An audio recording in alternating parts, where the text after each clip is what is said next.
सुजला दर्पण में आपका स्वागत।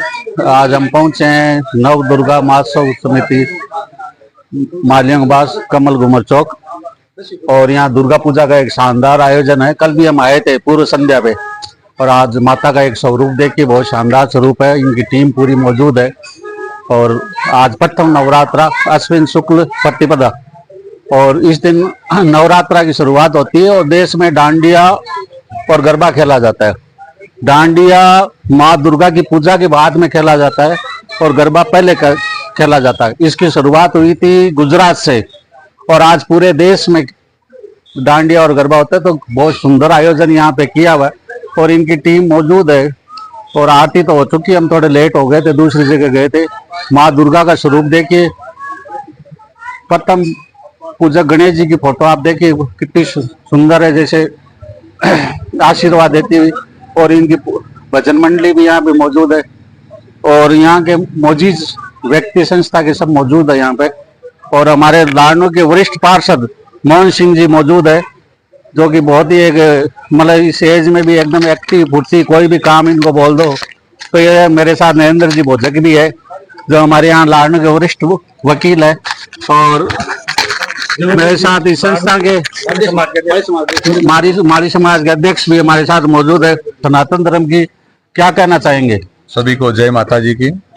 कमल घूमर चौक ये लाडनू के दक्षिण में स्थित क्षेत्र है। यहाँ नगर से दूर दूर से श्रद्धालु है ये आते हैं, और पिछले 10 साल से लगातार इस प्रकार के आयोजन में यहाँ के कार्यकर्ता तन मन धन से सहयोग करते हैं। हमारे जो जनप्रतिनिधि है, सभी समाज के जो अध्यक्ष लोग हैं, सभी कार्यकर्ता हैं, स्थानीय जो टीम है, हमारे मित्र आदि हैं, सब लोग यहाँ इकट्ठा होते हैं। और कई दिन पहले से तैयारियां शुरू हो जाती है। मार्केट आदि के अंदर इसके जो विज्ञापन होते थे उससे सभी को सूचित कर देते हैं, और ज्यादातर हमें उतना नहीं कहना पड़ता, सभी को मालूम है, सभी को उम्मीद रहती है कि निश्चित तौर पे समय आ रहा है तो नवरात्रा में आयोजन होगा। और लाडनू दक्षिण के अंदर ये बहुत ही सुंदर आयोजन होता है, जिसके अंदर आसपास के सभी मोहल्लों से बहुत ज्यादा भीड़ आती है। और यहाँ बच्चों के लिए भी कुछ सांस्कृतिक कार्यक्रम के विशेष आयोजन किए जाते हैं। गरबा और डांडिया भी होता है, आरती होती है। पंडित रमेश चंद्र जी शर्मा पिछले लगातार 10 साल से दोनों वक्त की आरती आप ही करते हैं, और आरती के अंदर आसपास के क्षेत्र के जो भी कोई गणमान्य सदस्य उनको विशेष आमंत्रित करते हैं, और वे आरती में भाग लेते हैं। सुबह हवन और पूजा का कार्यक्रम होता है। कुल मिलाकर के सांस्कृतिक जो धरोहर है उसको अगर आने वाली पीढ़ी तक अगर हम लोग इसको नहीं प्रेषित करेंगे तो ये तो विलुप्त हो जाएगी। तो हम सभी का दायित्व बनता है उस कड़ी के अंदर हम एक छोटा सा प्रयास कर रहे हैं, जिसमें जो पूरा सा लंबा छोड़ा जुलूस हमारे साथ चलता है, ये संस्कृति को आगे बढ़ाने के लिए इनका प्रयास है। मैं चाहूंगा कि इसको आगे भी छोटे बच्चे भी इसी से प्रेरणा लेते हुए ऐसे धार्मिक आयोजनों के अंदर लगातार बने रहें और अपना सहयोग देते रहें, यहाँ से कुछ सीखें, और दूर तक जहां ऐसे आयोजन कहीं फीके हैं उनको ऊर्जा मिलेगी। क्योंकि हमारे जितने भी कार्यकर्ता हम उनको जब बुलाते हैं तो भाई नरेंद्र जी भोजक लाडनू के उस तौर पे रहते हैं, लेकिन आयोजन के अंदर हम एक कॉल के साथ आते हैं और हमारे सभी कार्यक्रमों में ये प्राय शिरकत करते हैं। इनके द्वारा हमें मार्गदर्शन और इनके अनुभव का हमें लाभ मिलता है, जिसको हम सभी के साथ शेयर करते हैं। और सभी पीढ़ी आने वाली को भी हमारा यही संदेश है यहाँ से कि सभी लोग आगे मिलजुल करके ऐसे आयोजनों में लगातार कोई ना कोई अपना रोल अदा करें। कोई तन से सहयोग करे, कोई मन से करे, कोई धन से करें। अपनी उपस्थिति देर अपने घरों से निकलें।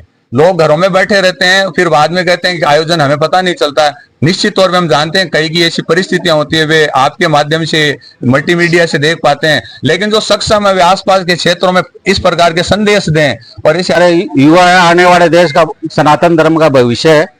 और अब मैं आपको एक शख्सियत लाडनू के जो सनातन धर्म के झंडावाहक है, जो हमारे सभी सनातन धर्म की संस्थाओं से जुड़े हुए हैं, टाइम बे टाइम मौजूद रहते हैं मेरे साथ नरेंद्र भोजक, वरिष्ठ अधिवक्ता लाडनू, उनके भी मैं व्यू जानना चाहूंगा।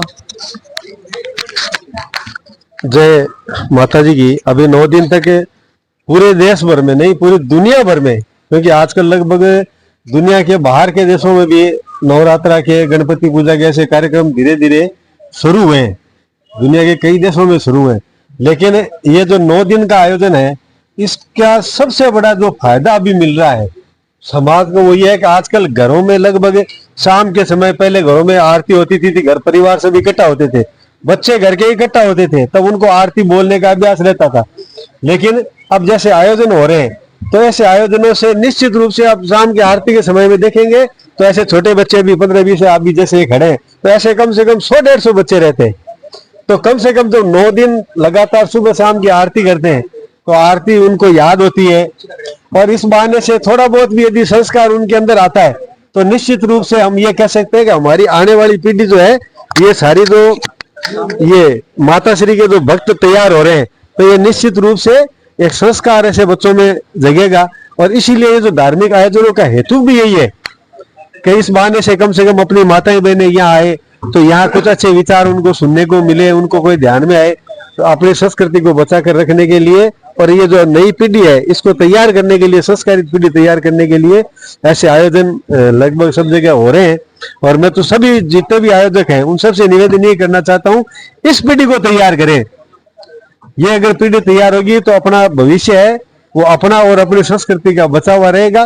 तो ऐसे छोटे छोटे बालकों को तैयार करके दोनों समय आरती बोलते हैं, दोनों समय जब खड़े होंगे तो निश्चित रूप से कुछ न कुछ सद्गुण इनमें आएंगे और उसका प्रभाव है वो पूरी देश भर को, दुनिया भर को देखने को मिलेगा। यहाँ भी सब कार्यकर्ता इसी प्रयास में रहते हैं कि यहाँ के युवा जो कार्यकर्ता है, ये बहनें हैं, वो भी माँ दुर्गा के रूप में खुद खड़ी हो, ऐसा प्रयास यहाँ के सभी कार्यकर्ता मिलकर के कर रहे हैं। और हम ऐसा शुभकामनाएं प्रेषित करते हैं कि कार्यक्रम अभी मेरी एक सनातन धर्म के लोग यहाँ मौजूद है, एक रिक्वेस्ट है, मंदिर में आरती हो तो सब जाएं। कल मैंने एक नज़ारा देखा था, एक बार चूरू में भी देखा था। कल मैं जब भैरव मंदिर के सामने से आ रहा था तो नगाड़े बज रहे थे, तो मैं वहां रुक गया था। रुका तो आगे देखा मशीनी नगाड़े बज रहे थे, पंडित जी अकेले थे, तो मेरे को बहुत बड़ा अफसोस हुआ। तो हमें मंदिर में तो जाना ही चाहिए पूजा आरती के टाइम में, थोड़ा टाइम निकाल के। ठीक है आप नौकरी करते हो, लेट आते हो, दूसरी बात है। जो घर में मौजूद हो आरती के टाइम मंदिर जाने की ज्यादा से ज्यादा कोशिश करनी चाहिए। और मेरे साथ है लाहनू के वरिष्ठ पार्षद, एक ऑनेस्ट शख्सियत, मतलब एक ईमानदार शख्सियत बोलूंगा, जो अपने काम के प्रति, लगन के प्रति, ये कुछ भी बोलने से मना कर दिया। लेकिन ये हमारे लाहनू के काम की एक प्रतिमूर्ति है। जब भी मैंने इनको कोई काम कहा, अभी 3 दिन पहले भी एक मेरी समस्या थी, इनको मैंने बताया मोहन सिंह जी फोन करके कि ये समस्या, जब ये मेरे वार्ड के मेंबर भी नहीं है तो अभी उस समस्या का समाधान कराया। इनका वार्ड है यहाँ पे दयानंद कॉलोनी में 28 नंबर में, मेरा वार्ड है 16 नंबर में। 16 नंबर की समस्या इन्होंने समाधान कराई। तो इनका साधुवाद है, इन्होंने बस एक जय माता दी शब्द मैं सुनना चाहूंगा इनके मुंह से। जय माता, सभी सदनों को मेरी जय माता सब।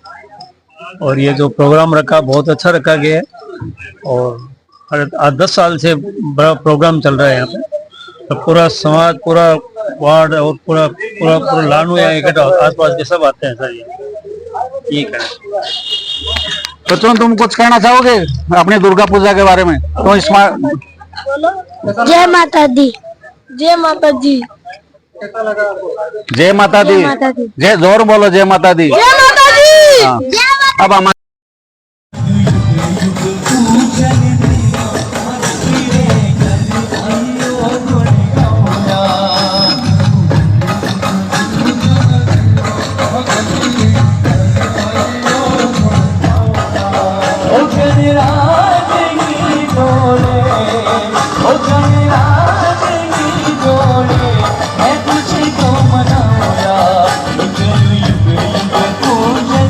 Bye.